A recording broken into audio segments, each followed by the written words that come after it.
Yeah, dealing with COVID, a crisis that affects lives and jobs, it's not technocratic at all. You have the science, and you make the best out of it in a fog of war, and you make decisions knowing that they can mean life or death. You can make the right decision, and you're lucky. You make the wrong decision, and lives will be lost, jobs may be lost. And those last 3 years, for me, as a young member of the administration, it was a baptism of fire. And there were many occasions where it was not the logic or the instruction, it was the sense that we are fighting this together. I'll give you an example. I visited, because my ministry looks after the quarantine facilities, and we turned some chalets into quarantine facilities, and we needed to have people to man them. And mind you, there were no tests, there were no vaccines at the time.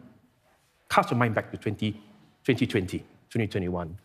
And I visited the officers from the auxiliary police who were doing that job, and some were very stressed. They broke down in tears. They were worried for their health, their safety, for their children when they go home. You have to assure them it's about the heart. It's not about you do that job. You must be with them. The other occasion was when we had a circuit breaker, which is for you what we call a lockdown. And I discussed with the health minister. I was then looking after the social and family ministry. I looked after welfare homes, destitute homes. He looked after nursing homes. And we said, look, what's happening in parts of the world, including in Europe, where people were dying in nursing homes because infection got in. And we said, we will have to consider the unthinkable in Singapore and ask all the staff, both Singaporean staff and our foreign staff who work side by side with us, persuade them to quarantine with their patients on the same floor in their home for 1 month. And for some of them, they're Muslim, it's a month of Ramadan. Cannot go home. Stay in your facility, don't even cross floors. Otherwise, we'll move you to a hotel every day, totally segregated public health. And I had a Zoom call, and the CEOs were like, a very tough call.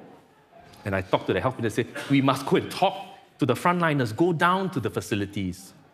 When we arrived, they were waving at us from the different floors. And it was very emotional. It was like, we are asking a lot from you, and we don't know it's the right decision. Please trust us. We'll be with you. And we got thumbs up, we had tears, and none the worse for wear, thankfully. All right, none the worse for wear. So it is not just about technocratic decision-making. Crisis or no crisis, the decision is an act of faith based on the best-known data that you have, and working with your public officers and the private sector, you make the call, and you stand or fall with it. For Ellie's question about...